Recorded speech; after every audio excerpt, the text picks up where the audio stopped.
Olá, estamos de volta! E o livro de hoje só existe uma palavra que define ele, e é um palavrão, e é: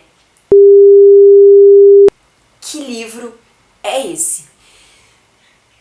Sério, gente, não tem noção, vocês não têm noção do que é esse livro. E eu estou falando do Confissões, da Minato. Minato, da Minato. Putz, gente, assim, vocês não, paciência com a minha pessoa, tá? Um minutinho. Eu vi o vídeo do Vitor lá do Geek Freak falando sobre esse livro. E quando ele disse que você vai ler o livro inteiro de boca aberta, tipo, com a cara de choque, eu achei que assim, talvez fosse um exagero da parte dele, mas não é não.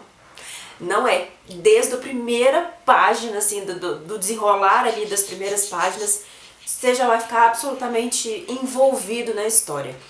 Ele é um livro curtinho, tem o que? Menos de 100 páginas, tem 180.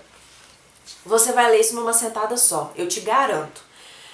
É o seguinte, a gente tem então a professora Moriguchi, ela dá ali aula para jovens de, sei lá, 12, 13, 14 anos, por aí.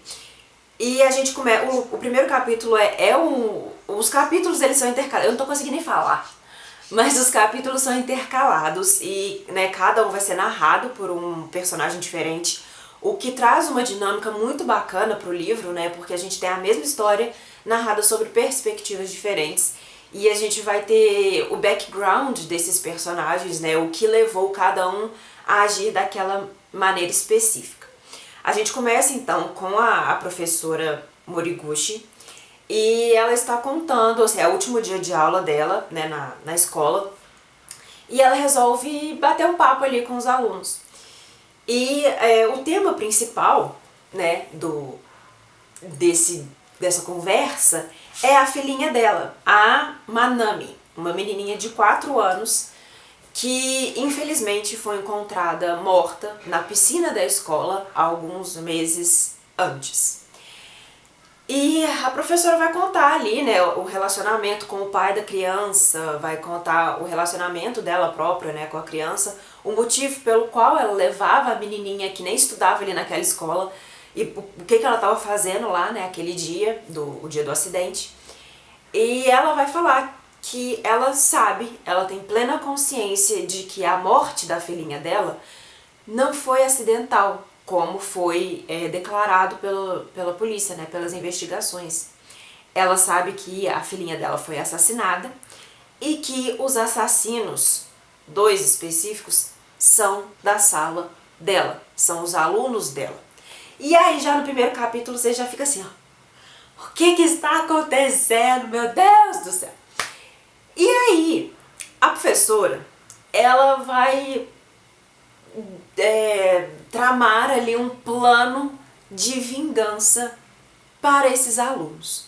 E aí você pensa, nossa, que pessoa má, que pessoa vai fazer uma vingança desse nível com crianças ali, mas aí depois você vai ver que essas crianças não são muito flor que cheire também não. Não que justifique a vingança, mas assim, você fica meio sem saber para que lado você vai. Porque os culpados, eles intencionalmente mataram a menininha. E você, como mãe, o que você vai fazer? Tipo, gente, é muito louco esse livro. Sério, assim, eu preciso que vocês leiam esse livro e eu preciso conversar com alguém sobre isso. Eu tentei fazer a minha mãe ler pra gente estabelecer um contato aqui, mas ela não quis ler. Então, Isabela, eu peço encarecidamente, através do vídeo, que você leia também pra gente conversar. E aí o seguinte, aqui na orelha que a gente tem, você nunca mais vai olhar para uma sala de aula da mesma maneira. E gente, não dá pra olhar para uma sala de aula da mesma maneira. Você vai entender todo o conceito completamente diferente. Tipo, é muito louco. Aí, bom, continuando aqui a história. O segundo capítulo, eu até anotei aqui, ele é narrado por uma das alunas, a Mizuki.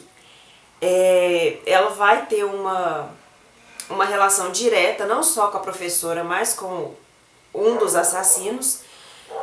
E assim, acaba que no final da história ela é meio doida também. Os próximos capítulos é da irmã mais velha de um dos alunos e ela vai ter, assim, os diários da mãe e ela vai... Tipo, é muito louco. Você vê como que as pessoas guardam segredos e como que alguns desses segredos são extremamente prejudiciais. E aí você não sabe, eu pelo menos, que não sou mãe, até que ponto você iria pra defender o seu filho, sendo que você sabe que ele cometeu um assassinato. Tipo, sério, assim, pra mim é uma coisa que não faz sentido. Eu gosto de pensar que eu tomaria a decisão correta, ou seja, eu denunciaria meu próprio filho. Eu imagino que isso para uma mãe seja de uma dor muito grande, porque entra aquela questão de achar que ela falhou na criação da pessoa, né, do filho ali, no caso aqui. Gente, isso é muito louco, assim, meu Deus, eu tô suando. Mas enfim. E aí no outro capítulo a gente vai ser narrado sobre a perspectiva de um dos assassinos. E o final, o último capítulo, a gente volta para a narrativa da professora.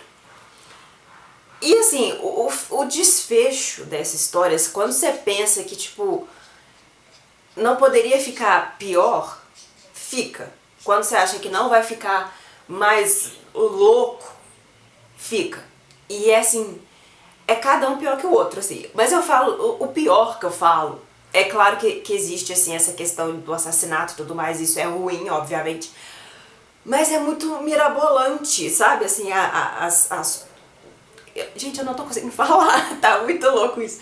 Mas as decisões que as pessoas encontram para as questões, né, que vão aparecendo ali, e você vê que são jovens adolescentes e como que elas estão pensando nessas coisas. Tipo, gente, quando eu tinha 14 anos, eu, sei lá, comia terra.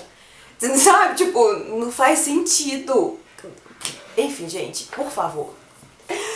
Eu imploro. Eu nunca implorei nada aqui, pra vocês lerem nada, mas esse aqui eu imploro. Por favor. Se você gosta de romances policiais e thrillers psicológicos, isso aqui é um thriller psicológico de alto nível. Por favor. Se você gosta disso, leia.